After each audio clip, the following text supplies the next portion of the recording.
Splatoon 1 is what started it all, but now it has finally bit the dust. In loving memory of the game that started it all, I'm gonna see if the original Splatoon can be beaten without taking damage. The rules are as basic as they come. If I get hit by an enemy shot, that's damage. If I step in enemy ink, that's also damage. And if I fall into the void, that's just a skill issue. If any of these happen, I have to restart the current stage from the beginning. Checkpoints do not count as I complete the stage in a single try. After getting forcefully conscripted into a one-man army fully composed of us, we begin our journey to take down the enemy faction, the sole reason being that they have slightly different hair. And I guess they also stole an abnormally sized fish? But regardless, we enter Stage 1 Octotrooper Hideout. Now, similar to the campaigns in Splatoon 2 and 3, there's a tried and true strategy we can use to our advantage, obviously being splat bombage. Though it's less of a cowardly move in this game because, to put it lightly, the enemy AI is really stupid. Compared to their versions in future games, they get distracted longer, they don't notice you nearly half as much, and overall make it infinitely easier to kill them. So regular single tentacled varmint, here's the definition, are pathetically easy to avoid, making splat bombage our #1 strategy to take it all. Besides me almost forgetting the fact that I'm playing a damageless run. Oh, no, holy shit.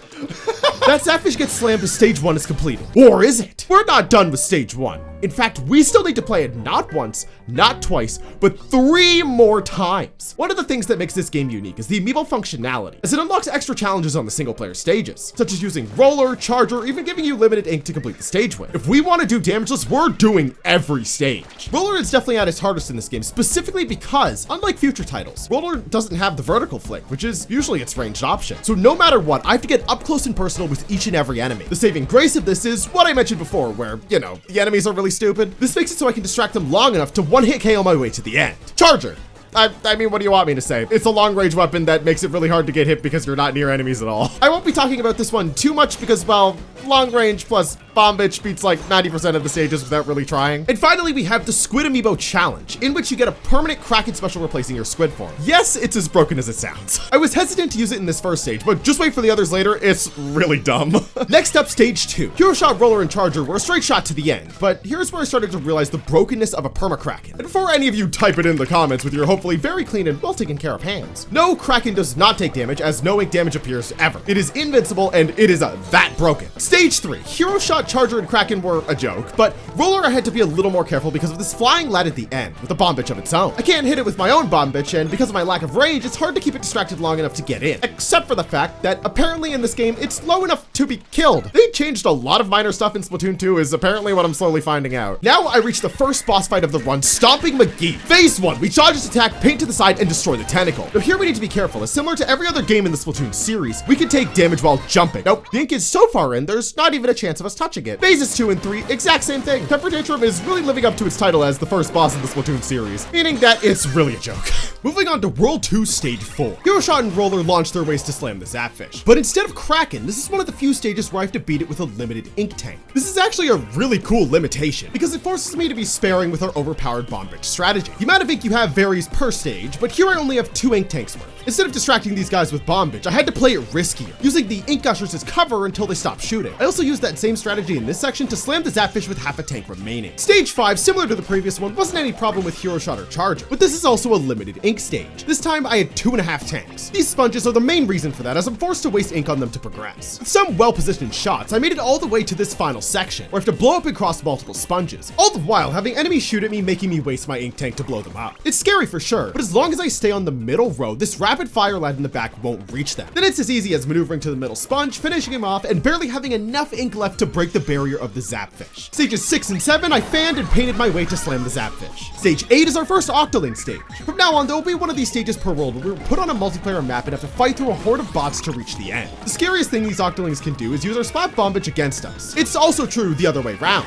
On Kelp Dome, there are 2 paths to the opposing spawn I could take. I ended up doing both routes, one with Hero Shot and the other with Roller, and yeah, the alt route with Roller was definitely easier, as you avoid the center Octolings entirely. Stage 9 will also be another reoccurring stage, where we are being hunted by this flying airstrike lad who will send constant ink strikes that I have to avoid. The stage is littered with enemies hiding in the ink, so it was a monotonous game of toss the bomb and pray whilst avoiding getting slaughtered from 300 feet away. But after making it through the main portion of the stage, it's time to kick his ass and slam the Zapfish. The boss of World 2 Snotters is a perfect parallel to Humpty Dumpty, as they both sit on a wall and are both about to have a great fall. Phase 1, walk up to Leaky Snout and hold left as you watch the magic unfold. tenfold. But wait, unlike Confused Cube, this boss's ink actually reaches your jump point. So I do have to put in a little effort to make sure his snot doesn't touch my feet. Phases 2 and 3 exact same as the vanilla game. He did try to juke out my roller, so minor props to him for that. Landing in World 3, Stage 10 contained a lot of whatever you'd call this. Slam the Zapfish. Stage 11 was also plentiful with bomb bitches for everyone involved. No!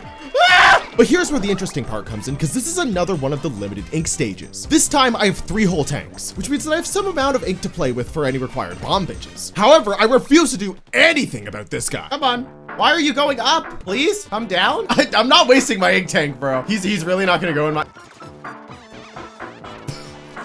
Okay. I give up. You got stage is smooth sailing right up until the ending, where there are 4 rows of double tentacle lads increasing with each row as they're killed. I just flat out don't have the ink to deal with this. The solution comes in what I said before. They only spawn the next row once the previous is killed, or once I make it up to where they spawn. I have to take out the first 2, but on the 3rd row, I can make it up to the top by only killing the middle and right guys. This gives me enough time to climb up around as the top row spawns, slamming the Zapfish as the shot barely misses me. Stage 12 just goes to show how busted Kraken really is. You can even just pass under these showers and come out squeaky clean instead of dead. Stages 13, 14, and 15, I dodged, weaved, and bomb bitched my way to slam the Zapfish. The boss of World 3, Bampot Beyblade, while being charged for copyright infringement, is a pretty decent replication of the Toys R Us Beyblade tournament I entered when I was 11, cause I got destroyed. Phase 1 and every phase after that is the exact same thing. Throw up on the ground to make spinning top fucking stop and destroy the tentacle. Only thing with the actual attempt was that I had a close call with the jump, but I didn't take any damage. Which, speaking of, you can actually ink your feet before you land. This doesn't work in any other game besides this one with my rule set, mainly because of the fire rate of the hero shot. It's actually the main reason why a lot of these stages and bosses so far have been such a joke. Compared to level 1 hero shot in Splatoon 1 and 2. In 1, its fire rate is a lot faster and more accurate. And we don't even talk about Splatoon 3. It's probably why Splatoon 2 felt so much harder, because I was playing with a damn leaky faucet. Anyway, as a reward for beating my childhood trauma, I get to enter World 4. Stage 16 had a little panic at the end. No. Oh. What do I say to that? I panicked and it worked successfully. But I have plot armor, so it works out. Now, if you thought that was plot armor, stage 17 is a sniper's paradise, where people die. I'm so dead. Dude, I'm so dead. Come on. Dude, no way, that's insane. Whoa! Okay. Stage giving me anxiety, man. Except, of course, if you're me. Stages 18 and 19, I scrubbed and ran my way through to slam the Zapfish. Stage 20 is another Octoling stage on Bluefin Depot. Except that these are the new and improved versions of the Octolings with a new hair color and better AI, which essentially means they're more annoying. Callie actually gives really good advice here, and I'm gonna follow that to a T. Using the high ground, as per usual, I bomb bitch, then I bomb bitch some more, and finally slam that Zapfish. Stage 21, besides getting to run through the now dead Urchin Underpass, it was an easy clear. The boss of World 4, Gigantic Jaws, is actually relatively difficult compared to Compact, Cube, Snotters, and Bampot Beyblade. Phase 1, its main attack has it submerging itself underground and re-emerging under our toes. To counter this, I anticipate the attack and jump so I can paint my feet, destroy the teeth, and toss a bomb. For phases 2 and 3, it now starts in the center, so its attack will be quick, but regardless, jump again to avoid it and make sure not even a set of dentures could give it those teeth back. Soaring up to the last world, World 5, we're in the final stretch. Stage 22 just contains a typical bomb bitch here and there to finish the level, but stage 23 is the final one with the limited ink tank gimmick, although it's on the easier side, as most enemies can be taken out with multiple Inkzuka specials given throughout the stage. I ended up finishing only using 2 out of 3 tanks. Stages 24 and 25 were smooth sailing and rough sailing respectively. Please don't come this way. No! Fuck! But I managed to make it past them both. Stage 26 is the last Octoling level on the greatest map of all time, Salt Spray Ring. The stage is essentially Bomb Bitch Central like the rest of them, but apparently this gambit worked out for me. Okay, so what are the chances of me just getting up here and immediately grabbing the Zapfish? Oh! Slamming the Zapfish. Stage 27 is also the last we'll see of the Airstrike lad on Black Belly Skate Park. The actual stage is pretty easy, just outmaneuvering these sniper lads. But once I have to encounter the Airstrike lad, it surrounds itself with bomb bitch lads that keep respawning. Oh my god, dude. Oh no. So yeah, I'm not exactly sure how to deal with this. I'm just gonna try testing here. Wait, can I just do... Wait, never mind, this is easy. Okay, recharge, charge, just immediately charge. No, you just book it, book it. Yeah, that was like a lot more brain dead of a solution than I was anticipating. And with that anticlimactic final stage, we arrive at the final boss of Splatoon 1. You know him, you love him, DJ Octavia. This boss fight is split into 5 distinct phases, where I have to push him back and do the why you hitting yourself. The more attacks I shoot down, the more of a chance I stand at hitting back the fists. Without missing a fist, this is an 8-minute long fight. Just gotta play well, be consistent, and shoot down those fists.